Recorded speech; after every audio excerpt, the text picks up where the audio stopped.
divertida, es el daño de un ciclón en un bosque sueco, de uno de estos ciclones de viento en el bosque sueco, que se llevó una serie de árboles y luego llegaron todos los tractores a recoger los árboles, y al final de cuentas se formó aquí diseñó un árbol. Entonces hay que integrar el impacto, hay que pensar en él, hay que pensar qué puede pasar, el riesgo. Claro que nunca vamos a tener todo solucionado, ¿no? Y siempre podrá ser que nos rompamos un brazo, pero si tomamos en cuenta lo que puede ser, además puede ser una propuesta muy divertida y puede ser una propuesta muy buena, y yo creo que ustedes tienen una gran oportunidad de innovar la percepción de la ciudad, el funcionamiento de la ciudad. Y claro, todos estos eventos son muy dramáticos y muy tristes, pero a la vez son una oportunidad de hacer las cosas bien y de participar como sociedad y de participar con los gobiernos, y estos eventos traen mucha solidaridad, y eso yo creo que lo están sintiendo, y eso es increíble, y es un buen momento para empezar con un nuevo paradigma de ciudad que lleve a unos resultados mejores y a mejor calidad de vida para todas las personas, y mayor seguridad, y bueno, reducir el riesgo del brazo roto. Bueno, muchas gracias.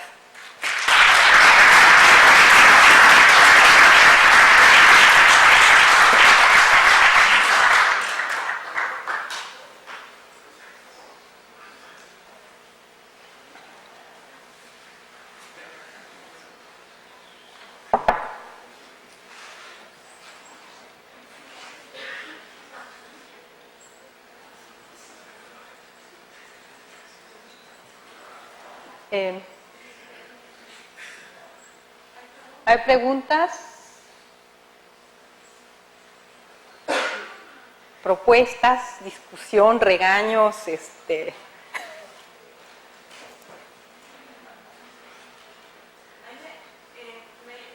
que vinieras a explicar el tema del buffer. Buffer. Sí. Sí. Bueno, buffer es una palabra que viene de la química, y es cuando un proceso es muy dramático, luego le echan una sustancia que hace que este proceso, esta reacción química que es quizás muy dramática y explosiva, tenga lugar más lentamente, y entonces como que se amortigüe. Y buffer eso no es otra cosa que amortiguamiento. O sea, las áreas que amortiguan los impactos en las ciudades son precisamente estas áreas abiertas, estas áreas que tienen capacidad de absorber el agua, que tienen capacidad de absorber a las personas cuando de repente ya no tienen dónde vivir, que tienen capacidad de dar albergue a la fauna nativa, que tienen capacidad de enfriar la ciudad a través de su follaje y de la presencia de agua para amortiguar la isla de calor urbana. Ese es el buffer. El buffer es estas áreas de amortiguamiento urbano, de amortiguamiento del impacto urbano. O sea, actualmente nuestras ciudades son las que consumen, las que contaminan, las que calientan. Entonces, mientras más áreas tengamos que aporten a enfriar, a absorber, pues serán ciudades mejores desde un punto de vista orgánico, más adecuadas o adaptadas al entorno.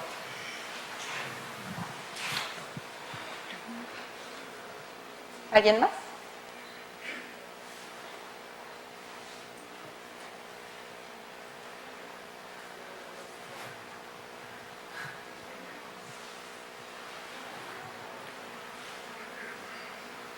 ¿No? Sí,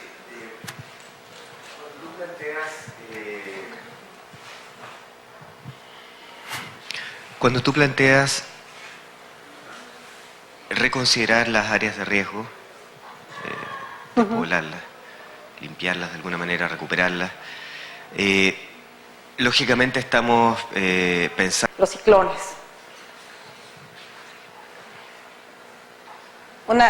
Mi socia diseñó una casa particular en donde prácticamente toda la casa se cierra, igual que en Estados Unidos, ¿no? Que tienen ahí su búnker anti... Hay que buscar, sí, siempre es una cuestión no. Siempre es una cuestión de balance, ¿no? Siempre, no puedes no ser totalmente extremista, pero hay zonas de riesgo en donde cada año vuelve a pasar lo mismo. Entonces, si cada año vuelve a pasar lo mismo, yo diría, pues vamos pensando mejor a dónde ponemos a esta gente en vez de pagarle casa nueva cada año. Cuesta un dineral. Entonces yo creo que hay cosas que son más extremas y otras menos. Y claro, como los holandeses que hacen su casa flotante y entonces pues sube o baja su casa dependiendo de cómo sube o baja el mar, ahora sí que. Y entonces hay formas de diseñar con el riesgo, integrando. Y claro, hay zonas que de a tiro no están hechas para vivir. Y por ejemplo esto del el lago de Chalco en México, que todos los años se vuelve a inundar, por el amor de Dios, o sea, pensemos, y son muchísimas personas que viven ahí, pero muchísimas personas que año con año pierden todos sus bienes y todo su patrimonio. Es una locura, también económicamente hablando, es una locura. Entonces hay cosas que yo creo que sí se tienen que evaluar si se pueden seguir haciendo así o no. Pero finalmente todo esto es una serie o sea, hay que discernirlo desde el punto de vista social, económico, político y de planificación.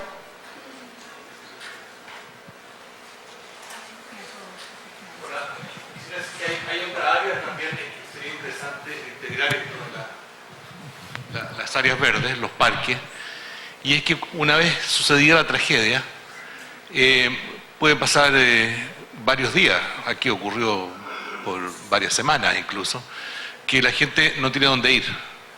Entonces es interesante usar ese que es un espacio común, abierto para todos, y tenerlo adaptado ya desde antes para recibir eso, de manera que en ese mismo espacio cambia su uso de recreativo a un uso vital.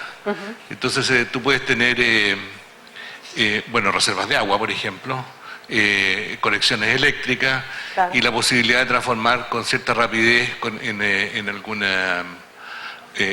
algún techo, aunque sea con carpas, porque aquí las tuvimos a la gente en carpas en las calles, digamos, durante bastante tiempo.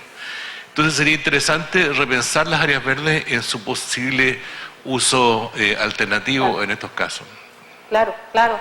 Sí, y por ejemplo, buscar adaptaciones que sean independientes, porque por ejemplo dices de conexiones eléctricas, me parece, pero quizás tendrían que ser celdas solares, porque si colapsa toda la red eléctrica, entonces tienes que pensar cómo puede ser totalmente independiente. Además, o sea, como de veras pensar cómo en un caso extremo un espacio público puede de veras ser el rescate para las personas y ser su hogar durante semanas o meses, dependiendo de la situación, ¿no? Entonces, yo sí creo que los espacios públicos y esta red de espacios públicos tiene que tener algunas zonas, digo, no quiere decir que en todos lados vaya a ser, pero tiene que tener algunas zonas que estén específicamente adaptadas para albergar a damnificados. Sí, apoyando lo que dice el profesor Lira, justamente con la planificación de esos espacios, porque nosotros tuvimos la circunstancia del año 39 en que el espacio que se utilizó temporalmente, entre paréntesis temporal, post terremoto del 39, fue el Parque Ecuador, ¿ya? Donde se instalaron justamente donde la gente fue por un periodo de emergencia, pero el periodo de emergencia duró casi 12 años, donde estuvieron efectivamente viviendas de emergencia establecidas en el Parque Ecuador. Entonces, 12 años es un poco extenso el tiempo temporal o de emergencia. Quería preguntarte justamente por eso, la experiencia que ustedes tuvieron en el 85 con el terremoto en Ciudad de México, primero, ¿hacia dónde evacuó la gente en Ciudad de México? Y segundo, ¿cuántos años se demoró una reconstrucción relativamente, o sea, una relativa reconstrucción, porque obviamente la ciudad, y tuve la suerte de recorrerla después del terremoto, tuvo muchos años con edificios en proceso de reforzamiento. Entonces quería saber, sobre todo el espacio público, lo que más me interesa, cuántos años se demoró en retomar un poco su cauce de reconstrucción. El espacio público en México ahorita está hecho un desastre. Pero bueno, no, la recuperación del temblor duró fácilmente 10 años, fácilmente 10 años. Ahora si ya recorres la Ciudad de México ya no ves las ruinas del temblor, pero nosotros tuvimos ruinas del temblor durante una década. Y pues la gente sí también se fue a los parques. Hubo campamentos también de años, no digamos de 12, pero sí 3, 4 años estuvieron las personas viviendo en campamentos. Y sí fue una herida que duró mucho en sanar, porque pues así son estas cosas, ¿no? Duró mucho en sanar, por cuestiones también económicas, por cuestiones nosotros, de veras que qué suerte que ustedes tuvieron tan pocas pérdidas humanas, qué suerte. Yo en nuestro directo entorno, yo no conozco a nadie en la Ciudad de México que no sepa de alguien que se murió en el temblor. O sea, y entonces dices, bueno, mínimo 1 o 2% de la población sí se murió en el temblor. Así, al menos de la gente de los 8 millones que vivimos en las zonas centrales del DF. Todo el mundo tiene conocidos, una tía, la abuelita, el hermano, el amigo, el vecino, o al menos el vecino del vecino, o el amigo del vecino. Entonces, sí fue muy tremendo, muy tremendo. Y sí, fueron muchos años los que nosotros estuvimos, y de hecho, o sea, en realidad, el rescate del espacio público se sigue haciendo hasta la fecha ahora, ¿no? Entre medio del Bicentenario, que nos hemos desorganizado bastante, o sea, las intenciones eran grandísimas y los resultados han sido pocos, pero mucho también es recuperar el centro histórico y seguirlo recuperando, que estuvo muy dañado y muchos años siempre estaba como deprimido, ¿no? Tenía como una depresión general y hasta ahora siento que está resurgiendo un poco.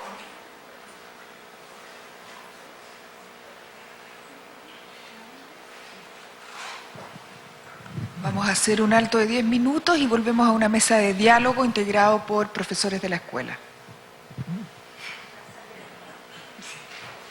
Pues muchísimas gracias a todos ustedes.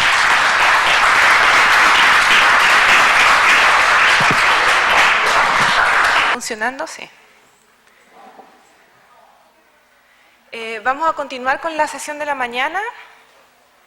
Y primero quiero presentar a las personas que van a estar participando de esta mesa de diálogo. La idea es seguir reflexionando sobre el tema de los riesgos sobre la ciudad.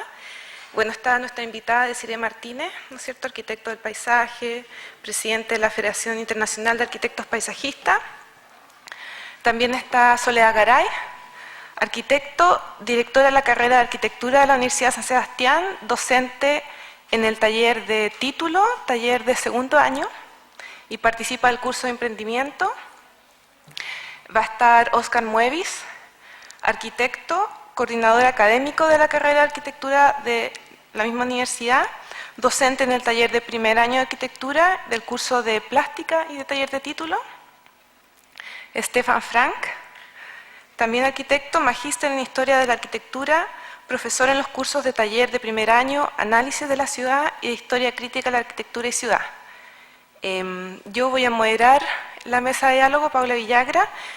Arquitecto, también con especialidad en arquitectura del paisaje y percepción medioambiental, y profesora de los cursos de arquitectura y espacio público, y también colaborando con Estefan en el curso de análisis de la ciudad este semestre.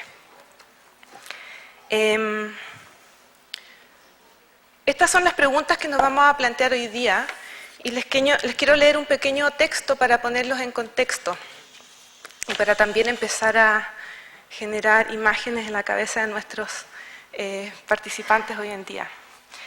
Es un hecho, hoy esto me queda alto, es un hecho que el territorio en que vivimos no es estático, por el contrario, cambia continuamente. Del día a la noche, de otoño a primavera, desde que nacemos y crecemos, por efecto de tormentas y desbordes de ríos, por terremotos y tsunamis y por el impacto del cambio climático, como ya se habló en la charla, nuestros asentamientos y el entorno natural sufren cambios en su estructura.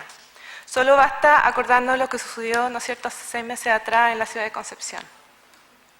Concepción, así como otras ciudades, al ser un ente dinámico y cambiante, es muy frágil frente a los hechos que ocurren en el territorio. Hace 6 meses nos vimos afectados por un terremoto, hace 4 años por inundaciones de gran magnitud, todos los inviernos sufrimos derrumbes en laderas escarpadas que atacan y destruyen barrios completos, mientras en los veranos ocurren incendios que amenazan nuestros hogares. Estos eventos, ya sean naturales o intencionales, se repiten una y otra vez dentro del entorno en el cual vivimos. Es evidente que los cambios que ocurren en el territorio, sobre todo si generan un riesgo para la vida, deben ser altamente considerados en la planificación y diseño de nuestras ciudades. A la vez, la ciudad es también sensible a las decisiones que toman los diversos actores que resuelven cómo la ciudad en que vivimos se planifica y evoluciona. El descuido y la ignorancia frente a aspectos asociados a su desarrollo pueden generar grandes riesgos que deterioran nuestras ciudades y en consecuencia nuestro hábitat. Arquitectos, urbanistas, planificadores, ingenieros, constructores, economistas, inversionistas y políticos, entre otros, deciden de un u otro modo la calidad de nuestras vidas. Si recorremos hoy la ciudad de Concepción, aún podemos ver escombros, grietas, edificios en proceso de demolición, y también podemos percibir la incertidumbre y desasosiego que generan hasta hoy los efectos del terremoto. Por ejemplo, si queremos cruzar, ¿no es cierto?, el río Biobío para ir a trabajar día a día. El reciente terremoto ha puesto en evidencia variables que son necesarias de recordar y considerar en el desarrollo de nuestras ciudades como aspectos de la loca geografía y diversa geología de Concepción, de arquitectura y urbanismo del paisaje, de ingeniería hidráulica y de terremotos y de percepción medioambiental frente a los cambios producidos por eventos naturales. Dentro de este contexto, ¿no es cierto?, desgarrado un poco en el que estamos viviendo hoy en día, es donde se plantearon estas preguntas para que se abra la mesa de diálogo. Las preguntas son: ¿cuándo la ciudad está en riesgo? ¿Cómo se pueden conciliar los eventos naturales, ya sean temporales, deslizamientos de terrenos, huracanes, etcétera, con el crecimiento de la ciudad? ¿Y cuáles son los escenarios de mayor riesgo en la ciudad y qué se podría hacer para disminuir tal riesgo? Ahora quiero invitar a los participantes de la mesa de diálogo para que suban a situarse en la mesa que va a aparecer en algún momento.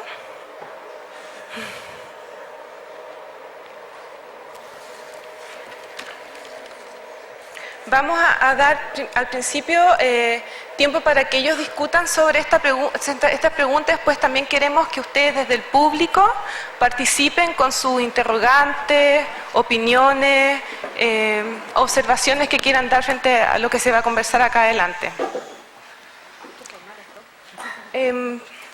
Vamos a tener alrededor de... Ay, acá estoy mejor. Alrededor de 5 minutos por cada uno. Pero también la idea es que vayan hablando, discutiendo, no va a ser tan rígido. ¿Quién quiere comenzar? Óscar, con la primera pregunta. ¿Cuándo la ciudad está en riesgo? Yo siempre he pensado, y últimamente estoy más seguro que nunca, que se trata de sistemas, desde el punto de vista de una totalidad que está conformado de partes, y esas partes están constituidas por elementos del paisaje, en el amplio sentido de la palabra, es decir, paisaje no solamente natural, sino que el paisaje cultural, la historia, económico, es decir, el ser humano inserto dentro del paisaje natural además y constituyendo o tratando de constituir un sistema, ¿no? ¿Cuándo está en riesgo? En el momento que ese sistema no se entiende como tal y cada parte empieza a funcionar como un individuo sin complementarse entre sí, entonces chocan. Y como chocan, se producen toda esta serie de disociaciones entre las partes, ¿no es cierto? Y se produce el colapso de ese sistema, que empieza a no funcionar como sistema.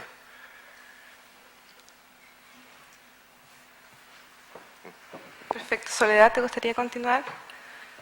Bueno, complementando un poco lo que plantea Óscar y lo que planteó también Desiree, yo creo que justamente el rol que nosotros jugamos como actores relevantes, no solamente como ciudadanos, sino que en nuestro caso como arquitectos, es justamente está asociado a cómo la comprensión de esos riesgos y la comprensión de esa realidad, que son hechos efectivamente que suceden y a los cuales nos vamos a ver enfrentados, querámoslo o no, como el caso del 27F, ¿cierto? Y otros, la inundación que nombraste estuvo muy bien en el 2006, donde todo el sector, pues en realidad toda la ciudad casi estuvo bajo el agua, por sobre todo en algunas zonas, ¿cierto?, en que sufrieron mayores daños. Cómo nosotros como arquitectos en este caso, como arquitectos de paisaje en otros casos, ¿cierto?, como planificadores, como actores sociales, como habitantes finalmente, podemos plantearnos y repensar un poco la forma de habitar este lugar. Yo creo que no podemos desconocer que nuestra ciudad o nuestras ciudades están asociadas no solamente a hechos físicos o territoriales, por un lado, que son súper significativos, entender cómo nos situamos, ¿cierto?, o cómo nos emplazamos en una ciudad, en este caso, que tiene además un biobío, ¿cierto?, que es lo más ancho de Chile, que está cerca, digamos, próximo al borde costero, que está próximo a áreas forestales, que está inserto en una cuenca, en un valle, ¿cierto?, que además es de profunda, muy inundable por estar sobre humedales, o sea, en un contexto geográfico, territorial muy, muy definido, y que la verdad es que hemos sabido poco o hemos entendido bastante poco en cómo habitarlo.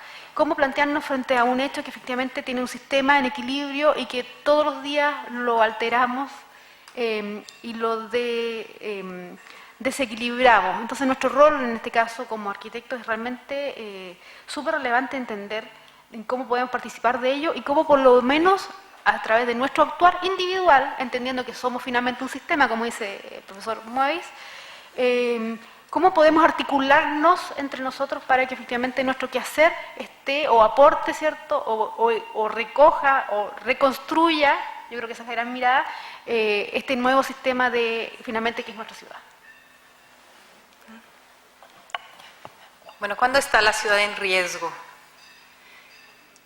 Yo creo que siempre hay cierto riesgo y en todos los sitios hay cierto riesgo y depende del sitio el riesgo, ¿no? Hay sitios que son más propicios a los incendios y otros más a las inundaciones y otros más a los terremotos y otros más y en otros se conjuga todo, ¿no?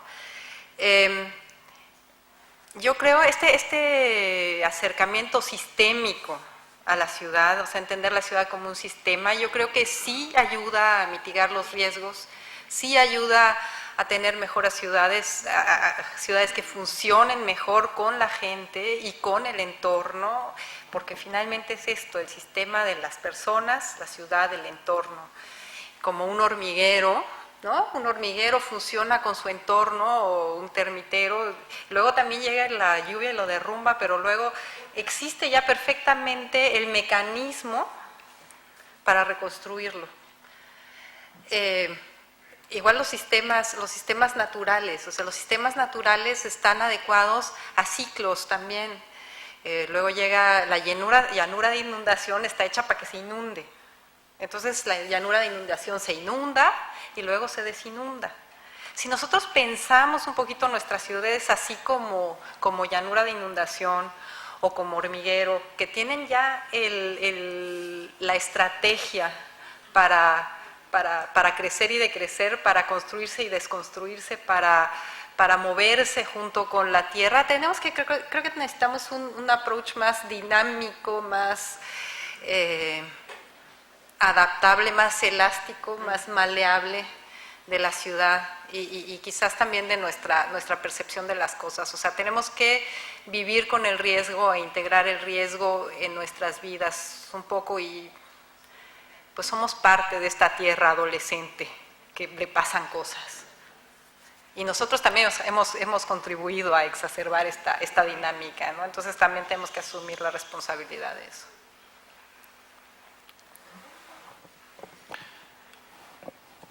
Bueno, yo también opino que la ciudad, dentro de la ciudad siempre existe un riesgo potencial, y por lo tanto la pregunta es más bien cuáles son esos riesgos o cuáles son los escenarios de mayores riesgos que hay dentro de una ciudad. Esa es la pregunta o la respuesta que tenemos que buscar, ya que esta es la respuesta que nos va a guiar en el diseño tanto de la ciudad, el diseño urbano, del paisajismo.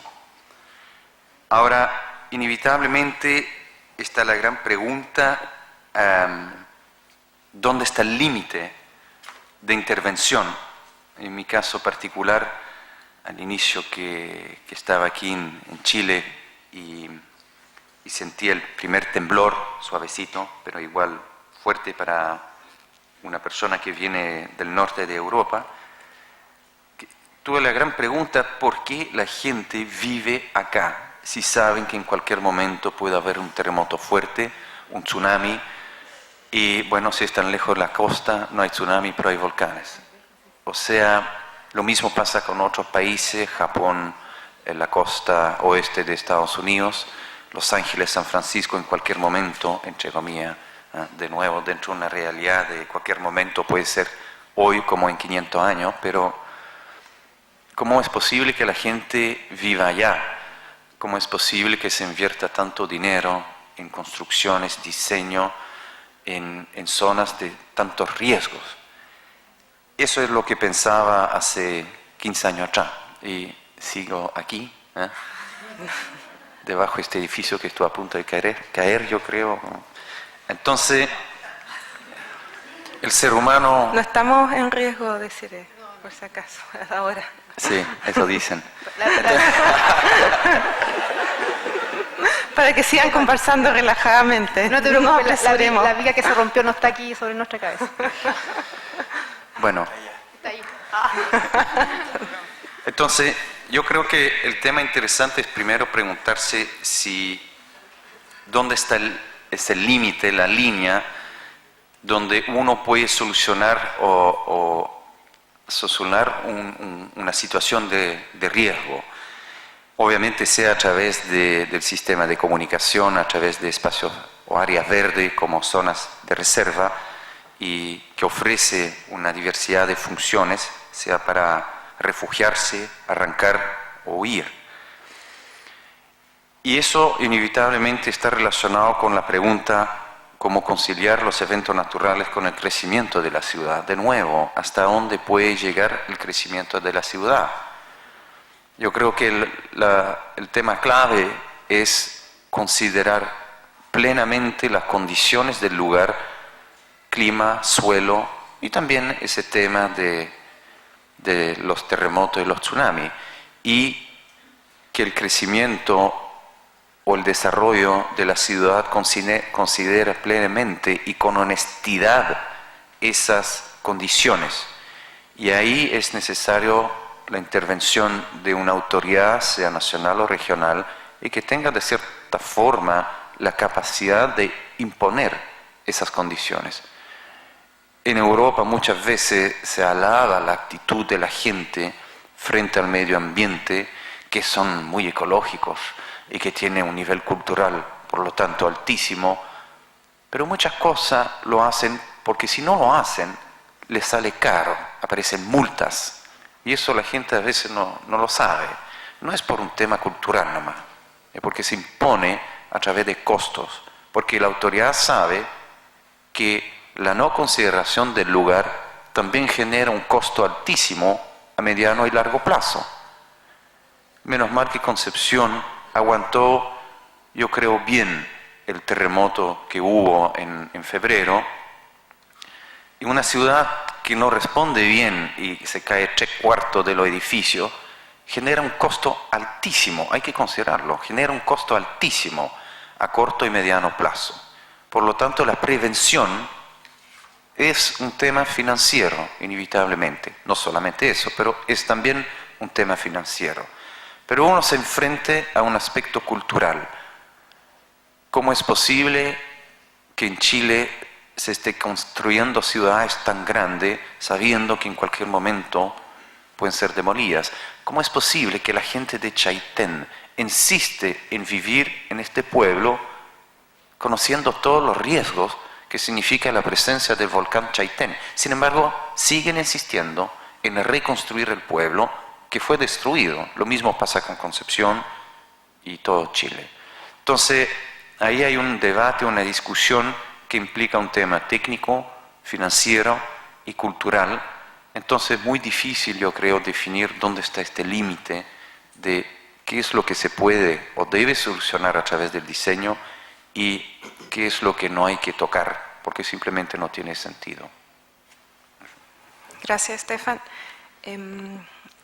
Desiree, ¿te gustaría seguir en la línea esa que ya se pasó en el fondo a la temática de la segunda pregunta? ¿Cómo se pueden considerar los eventos naturales con el mismo crecimiento de la ciudad? ¿Alguna reflexión respecto a eso? Pues sí, yo también soy de la idea que las ciudades tienen que encontrar su dimensión y su forma adecuada.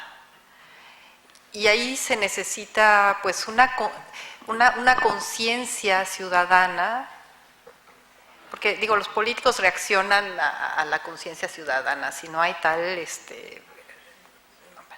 Entonces se necesita por un lado la conciencia ciudadana que haga posible unos políticos también conscientes. En realidad la interacción de lo que es la planificación urbana, los profesionales de la planificación urbana con los políticos, con la sociedad civil, son los que pueden tomar las decisiones más acertadas para la ciudad. En todas las ciudades, como ya habíamos dicho, hay riesgos, hay sitios que son más peligrosos, menos peligrosos, existe un diseño que puede absorber cierto tipo de riesgos, hay estrategias que pueden hacerlo, y de todas maneras yo creo que estas megaciudades no son la solución para nada, o sea, se vuelven complicadísimas, y tenemos suficientes ejemplos en el mundo de ciudades que son complicadísimas. Entonces yo creo que sí limitar un poco la dimensión de las ciudades no es mal plan, y sobre todo en sociedades que ya son relativamente estables, como hablando de cuestiones demográficas, como son ya nuestras ciudades, las latinoamericanas que antes estaban explotando como locas, ahora ya han llegado a una dinámica poblacional manejable, ¿no? La Ciudad de México expandió su territorio, o sea, desde del censo de 1970, que eran en toda el área metropolitana de la Ciudad de México, 8 millones de habitantes, al conteo o al censo de 2010, 20 millones de habitantes. En esos poquitos años, ¿no? En realidad, una expansión absolutamente enloquecida de la población, y eso hacía inmanejable lo que fuera, ¿no? O sea, no había forma de planificar nada, pero en el momento en que se puede planificar y se pueden tomar decisiones, es donde se puede también tomar en cuenta los riesgos y tener estrategias bien claras para tratar de mitigarlos de alguna forma. Gracias. Soledad. Bueno, yo creo que con respecto a los riesgos que tiene la ciudad, y me voy a referir con la experiencia que tuvimos recién, yo creo que frente a las condiciones naturales no tenemos nada que hacer, simplemente entenderlas y adaptarlas o adaptarnos a ellas. Pero sí lo que podemos hacer, yo creo que justamente lo que nos dimos cuenta todos los que estábamos acá en forma vivencial, fue justamente la mala planificación y la mala respuesta que tiene una ciudad que no es autosustentable, o sea, que no se sustenta en términos en todo ámbito. Por ejemplo, yo creo que todos vivimos no solamente la falta de agua, ¿cierto?, cuando tuvimos colapso con el sistema de agua, sino que el tema de víveres, el tema de conectividad, el tema de simplemente energía o benzina. No puede ser que la ciudad, frente a un hecho de ese tipo, quede simplemente vacía y tengamos que esperar que vengan desde otra ciudad, ¿cierto?, a tratar de rescatarnos de alguna forma. Yo creo que es imposible pensar en una ciudad desconectada en ese sentido. Yo creo que efectivamente el tema sostenible de hacer una ciudad efectivamente de una dimensión adecuada y que nos permita no probablemente en todos los ámbitos, pero por lo menos en algunos que son esenciales, que nos pudiera permitir mantener una vida independiente, ¿cierto?, o sobrevivir un periodo, yo creo que es relevante. O sea, efectivamente la ciudad requiere tener sistemas de contención en términos no solamente físicos, territoriales, por el tema de los tsunamis, etcétera, sino que en términos de cómo recupera más rápido una vida normal, en forma autónoma, sin necesidad de estar esperando, ¿cierto?, la ayuda externa. Yo creo que tenemos que tener planes de contingencia internos que nos permita devolvernos a una vida relativamente cotidiana, independiente del riesgo que tengamos. Eso sería.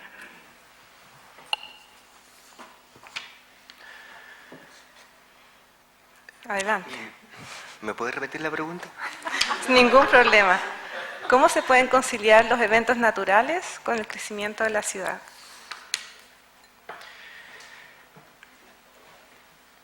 Yo coincido en que la planificación es clave y nosotros somos muy jóvenes todavía en ese sentido. Afortunadamente se han ido tomando los caminos que han ido de alguna manera considerando más factores. El espacio público, los parques urbanos, todos los retazos de ciudad que no son construidos, ¿no es cierto? Hace 10 años o 15 años en este país no eran considerados. Hoy día sí. Hoy día existe una preocupación por el tema. Sin embargo, todavía, por ejemplo, los profesionales que están a cargo de esa área no son piezas fundamentales de esa planificación. Un paisajista o un arquitecto paisajista todavía no es una pieza clave en los procesos de planificación del crecimiento de nuestras ciudades. Pero sí pienso que lo está haciendo, sí pienso que está adquiriendo el protagonismo que debe adquirir. Concepción, mirado desde el cielo, no, lo voy a decir al revés. Cuando uno habita esta ciudad, percibe una ciudad que está rodeada de ciertos elementos naturales de relevancia. Sin embargo, cuando la mira desde el cielo, entiende que es al revés. Es una ciudad inserta dentro de un paisaje natural tremendamente potente. Dos ríos muy importantes y otros más, pero los más inmediatos, un sistema de humedales inmenso, mar, cordones de cerro, etc. Por lo tanto, la ciudad es obvio que la ciudad debiera tratar de interactuar con estos sistemas naturales. En muchas partes del mundo hace mucho tiempo que se entiende el concepto de corredor biológico en el sentido de generar elementos que entran en la ciudad, ¿no es cierto?, y que generan una continuidad en este hálito de vida que ingresa dentro de la urbe de cemento y permite un equilibrio entre ambas partes, ¿no es cierto?, entre lo construido y lo no construido, y el ser humano entre medio de esto tratando de renaturalizar su vida, que es lo que corresponde, y no al revés. Es obvio entonces cuando uno mira Concepción que no basta profundizar mucho, es decir, uno ve el Parque Ecuador que no llega hasta el río, uno ve el sistema de lagunas que está totalmente desconectado, uno ve la laguna Tres Pascuales, ¿no es cierto?, que tiene un cordón de cerro que remata en esta universidad y luego el calle Rodríguez y luego el Cerro Chepe y luego el río Biobío. Sin embargo, entre medio hay cortes, pasa una carretera y no permite que la naturaleza continúe y permita coser de alguna manera, ¿no es cierto?, estos hilos naturales que van produciendo esta interfase que debiera permitir esa protección de alguna manera. Debiera permitir que los elementos, que la naturaleza cuando habla, la dejemos hablar. Y por eso hay que producir estas interfaces, ¿no es cierto? Pero eso requiere planificación. Y la planificación lamentablemente se ve sesgada por intereses políticos, partidistas, religiosos, culturales, etcétera, y que no permite tener, como decía el profesor Stefan, yo no lo llamaría autoridad, sino que un consenso general que conduzca en un solo sentido. Pero ese sentido hay que acordarlo antes, ¿no es cierto? ¿Qué es lo que queremos hacer con nuestra ciudad? ¿Cuál es la ciudad que deseamos? Y en ese sentido, ¿cómo también relacionamos nuestra ciudad con estos elementos naturales? Nos ponemos de acuerdo y luego todos actuamos en ese camino. Eso todavía no ha sucedido y por lo tanto vamos a ciegas. Y como vamos a ciegas, chocamos contra la naturaleza habitualmente. Gracias, Oscar. ¿Tú querías hacer una pregunta, Desiree? Sí, más que era un comentario. Por un lado, me encanta buscar la imagen objetivo urbana que busca la sociedad. Yo creo que eso es fundamental, que toda ciudad sepa hacia dónde se dirige para tener una planificación en la que todos estén de acuerdo. Y por otro lado, me encantó esta parte que comentó Soledad sobre la necesidad de resolver a nivel también local una serie de necesidades de la ciudad. Y yo digo, de repente, cuestiones como la captación de agua de lluvia o huertos urbanos o todas estas cositas que luego suenan como medio irrisorias y medio enloquecidas y que hay estos arquitectos paisajistas están como locos. De repente digo, si tienes un huerto urbano, puedes en un momento dado resolver, al menos por un par de días, tu problema de nutrición en un caso de catástrofe, a lo mejor así para dar un brinquito. Y a lo mejor si tienes una cisterna de agua de lluvia, no te falta el agua en ese par de días hasta que se restablece el servicio. Y de repente esas soluciones puntuales y locales que parecen como un poquito chistosas, a veces que casi así como, ay, qué chistoso que se hizo su huerto urbano, ¿no? Pueden tener de repente un significado mucho más profundo y cambiar este paradigma de la ciudad que solo consume, solo trae, solo tira basura y tratar de resolver en ciclos chiquitos y luego haciendo los ciclos más grandes y luego llegar hasta el nivel regional en el que verdaderamente vuelvo a reunificar los sistemas naturales. Y eso es lo importante, como que desde la banqueta, o sea, la banqueta, yo puedo hacer en la banqueta cosas que me sirvan en algún momento, ¿no? Puedo fomentar la infiltración del agua si tengo problemas, no sé. El proyecto, por chiquito que sea, aunque sea el jardín de mi casa, puede contribuir a la sustentabilidad y en un momento de desastre puede ayudar a resolver tal o cual problema. Soledad. En ese mismo término, yo justamente me refiero a eso. Yo creo que nosotros entendemos que nuestra zona en particular, a mí me llama profundamente la atención la porfía, voy a decir, de nuestros dirigentes o a quien le corresponda, de, por ejemplo, en los espacios públicos, sembrar césped. Tan simple como eso. Sabemos que el césped en Concepción es profundamente complejo mantenerlo. Pero ahí está el jardinero, ¿cierto?, de la aseo ornato, permanentemente regándolo, cuidándolo, y poniendo letreros, no pisar el césped. Lo cual es una locura, porque es un gasto impresionante, ¿cierto?, con ninguna capacidad de mantenerse y que además probablemente el césped no nos pertenece. Por lo tanto, ¿por qué no hacer el mismo esfuerzo y efectivamente trabajar en forma comunitaria? Porque yo creo que efectivamente uno puede partir desde la casa, pero yo creo que hay comunidades que tienen grandes zonas en que están plantadas y que finalmente se convierten en tierra de nadie, ¿cierto?, de polvo y espacios que finalmente se pierden, efectivamente hacer huertas urbanas o en trabajar especies que efectivamente puedan aportar no solamente, ¿cierto?, al paisaje visual, que yo creo que es súper relevante, sino que efectivamente a zonas que nos permitan a lo mejor mantener algunos productos que pudiéramos producir en ciertas comunidades y que eso efectivamente no se convierta en un problema, en un gasto, sino que efectivamente en una ganancia en todo sentido. Eso. Bueno, de alguna manera se han dado respuestas a la última pregunta, pero igual se las voy a rehacer si hay algunas reflexiones finales que quisieran dar en este caso. ¿Cuáles son los escenarios de mayor riesgo de la ciudad y qué se podría hacer para disminuir el riesgo? Si quieren contestar esa pregunta o agregan otras informaciones. Bueno, creo que en el caso de Concepción, bueno, terremotos, maremotos, aluviones o problemas relacionados con las lluvias. Ahora, lo que es interesante es que para los terremotos ya sabemos que la calidad del suelo y la consideración correcta de esa calidad del suelo es clave para asegurar de cierta forma la resistencia de la obra construida. En caso de, en realidad, etcétera, etcétera. El punto es que uno muchas veces considera ideas, teorías, proyectos realizados en el extranjero, que está bien, pero yo creo que es clave nunca olvidar las condiciones del terreno de acá, de lo que ocurre aquí. Por ejemplo, en relación con las lluvias, los humedales son zonas importantísimas de reserva.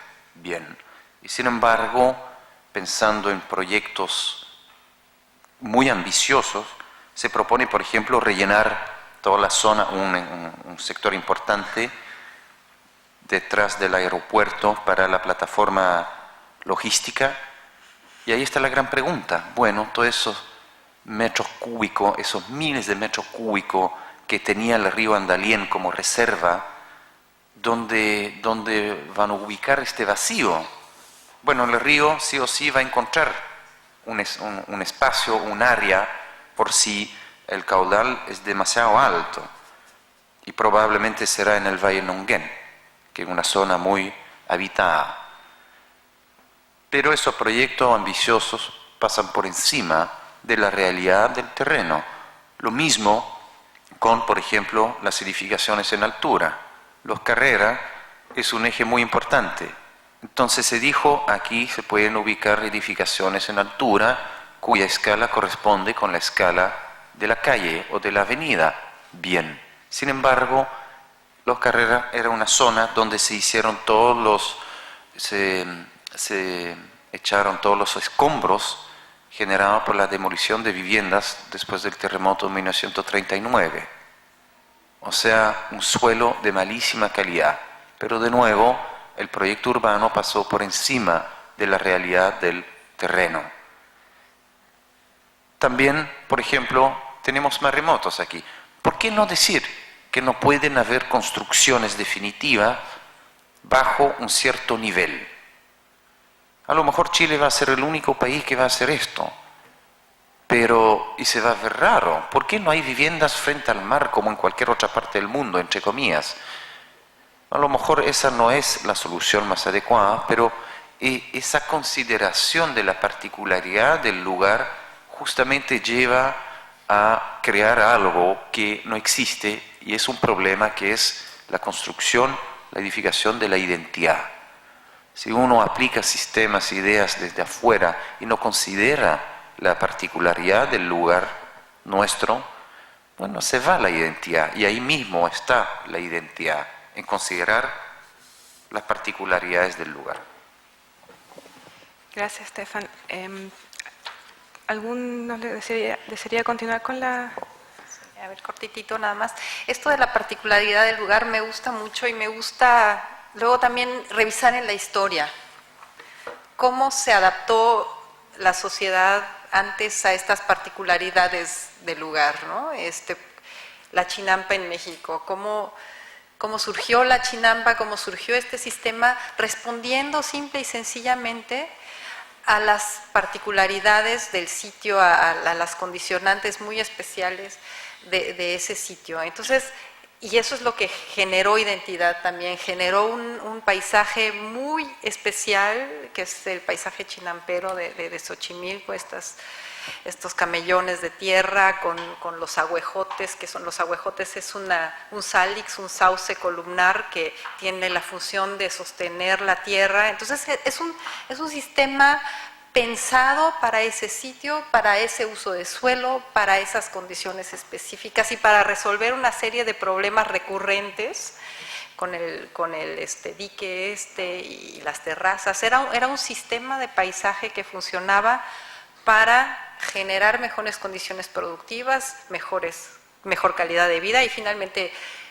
llevó a una fuerza político-económica y a la formación de un gran imperio.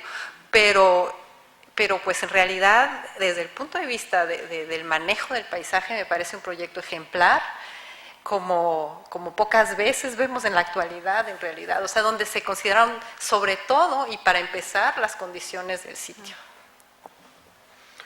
Okay. Sí, también complementando solamente, es evidente no solamente en el encuentro del Andalién o de la cuenca del Andalién con el mar, sino que antes existe una parte muy importante de la cuenca que ha sido rellenada. El río Andalién era mucho más importante hace no tanto tiempo. Hoy día se está mostrando un proyecto urbano que a mucha gente le parece interesante, que es un relleno importante del río Biobío, frente a la fachada, ¿no es cierto?, del damero fundacional de la ciudad, planteando justamente una nueva fachada para la ciudad, y se vende como un proyecto muy potente en términos de imagen, que curiosamente parece que está preaprobado por algunas instancias que tienen que ver con el bien de uso público, etc.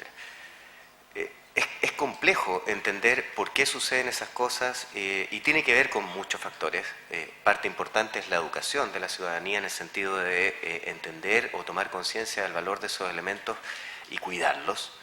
Lógicamente, cuando yo entiendo el valor de ellos, los siento propios, ¿no es cierto?, se traducen en valores de identidad y por lo tanto no permito que por intereses económicos, que lamentablemente parece que todavía son más importantes, y además económicos individuales, porque tampoco existe un bienestar colectivo que vaya a significar, ¿no es cierto?, un gran cambio o desarrollo para la ciudad. No, son pequeños grupos que se benefician de esas intervenciones o decisiones muy parcializadas y que tienen que ver principalmente con ese tema de la ambición. Hay que tener cuidado y hay que estar atentos, y es responsabilidad de todos y deber de todos. Si no, nuestro río va a cambiar. El Andalién va a seguir siendo rellenado hasta que desaparezca, los humedales de Paicaví también van a ser rellenados y están siendo rellenados, etc. Ya fueron rellenados. El cambio está sucediendo ahora. Ojalá este proceso que yo hablaba al principio, ¿no es cierto?, de que empiezan a cobrar importancia ciertos profesionales que están más preocupados del área, no sea demasiado tarde y se pueda revertir. Hay cosas que ya no se pueden revertir, evidentemente, pero hay situaciones que sí. Entonces tenemos que actuar a tiempo y tenemos que cada uno asumir esa responsabilidad, porque lo que hacemos es mirar al lado y decir, qué lata lo que está pasando. Hay que hacerse parte de todos. Bueno, yo como para reforzar lo que plantea Óscar, yo creo que así como ese proyecto frente al Biobío, hay otros que ya se han implementado y que no dejan de ser complejos. Yo creo que no significa que no haya que invertir y que no haya que desarrollar proyectos. No significa que ese proyecto a lo mejor no pueda ser positivo. Sin embargo, cualquier proyecto, y ahí es efectivamente donde nosotros cabemos y tenemos que ser tremendamente mucho más activos y observar una observación bastante más crítica, es que todo proyecto genera externalidades, positivas o negativas. Lo importante es que obviamente, independiente al proyecto que sea, esas externalidades vayan en un bien común, ¿cierto? Y si son económicamente positivas, también sean socialmente positivas. Y no solamente prime una necesidad urgente de reconstruir, ¿cierto?, de incorporar inversiones económicas para reconstruir la ciudad por un tema de movimiento, ¿cierto?, de un tema de reconstrucción en términos de activar, ¿cierto?, el desarrollo económico, que es infinitamente importante en una ciudad que ha tenido un terremoto de la envergadura que tuvimos. Sin embargo, no al costo que esas externalidades pudiera generar en el ámbito social. Yo creo que eso es súper relevante entender, y que el fin no justifica los medios. Gracias. Gracias a todos los participantes de la mesa de diálogo. Me gustaría abrir el debate al público, pero primero me gustaría no hacer un resumen de lo que se habló, yo creo que la idea está bien clara, pero recalcar 3 puntos que me parecen de interés.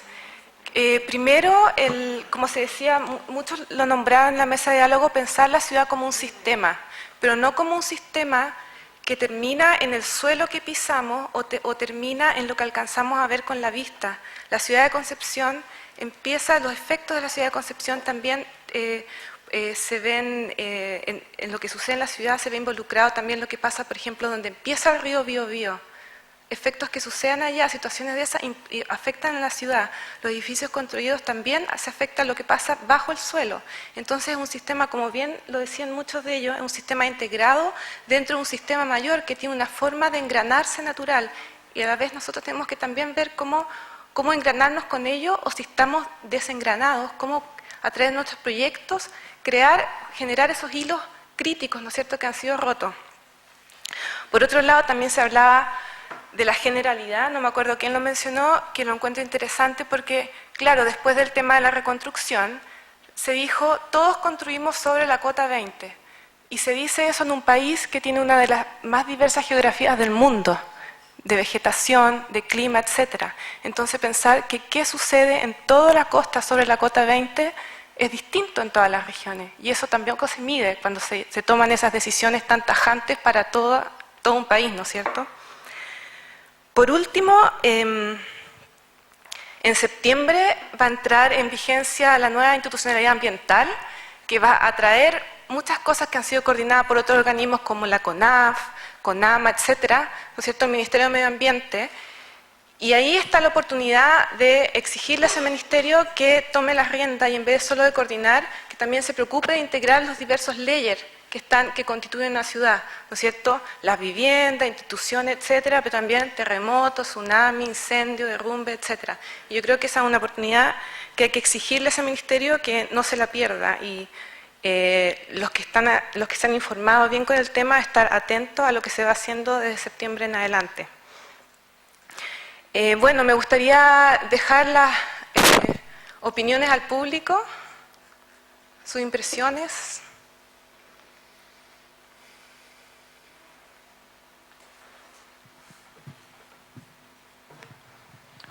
Buenas tardes. Hay algo que no me queda muy claro. Muchas de las personas, por ejemplo, que habitan estos lugares que son zonas de riesgo, no tienen más opción. Se abusa del poder social, se esconde información, ¿cierto? Y los políticos se tapan unos con otros, sobre todo los de centro y de derecha. Mi pregunta es, ¿qué realmente podemos hacer nosotros? ¿Qué realmente podemos hacer nosotros como arquitectos y como sociedad supuestamente democrática? Porque pareciera ser que salir a las calles, marchar, lanzar piedras, quebrar un par de vidrios y tirar unas cuantas bombas es más escuchado que todo esto. Y lo otro que la señorita Soledad, usted dijo que no tenemos nada que hacer, por ejemplo.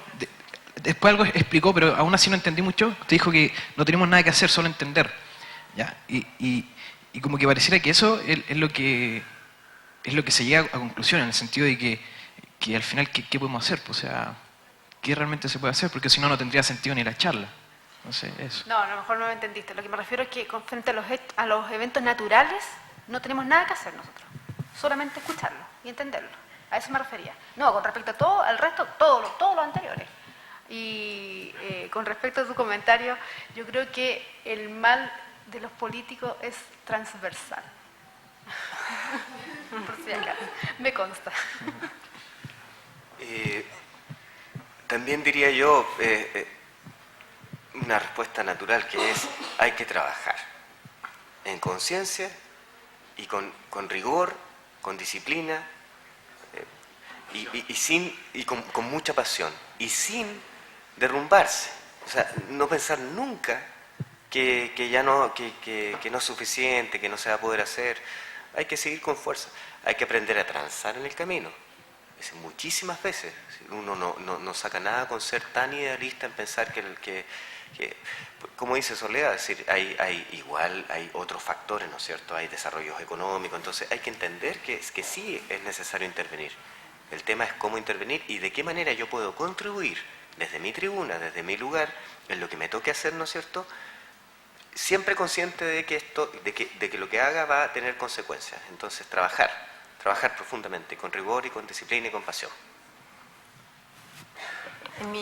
En mi opinión, además, estamos en un punto de inflexión de la cultura humana, en donde tenemos que repensar muchas cosas, y tenemos un instrumento increíble como arquitectos y arquitectos paisajistas, que es el diseño, que puede adaptar muchas cosas, quizás no cancelemos todos los riesgos, y siempre hay ese resto de riesgo, y siempre hay zonas que de veras no son propicias para tal o cual cosa, pero el diseño nos da una serie de soluciones, a veces muy sencillas, para ciertos problemas. Y entonces, ser creativo, ser innovativo, ser propositivo, trabajando y salirse de los paradigmas estándar. O sea, si una casa es así, pues yo la puedo pensar diferente. O si un proyecto de habitación de las zonas ribereñas es de tal forma, ¿y qué tal si la pienso diferente? Yo ahorita no tengo la solución, pero a lo mejor ustedes sí, ustedes son los jóvenes,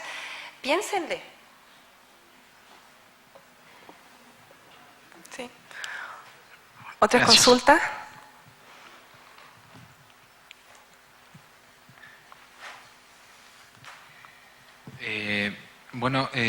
Se comentó que las cifras en el terremoto no fueron muchas.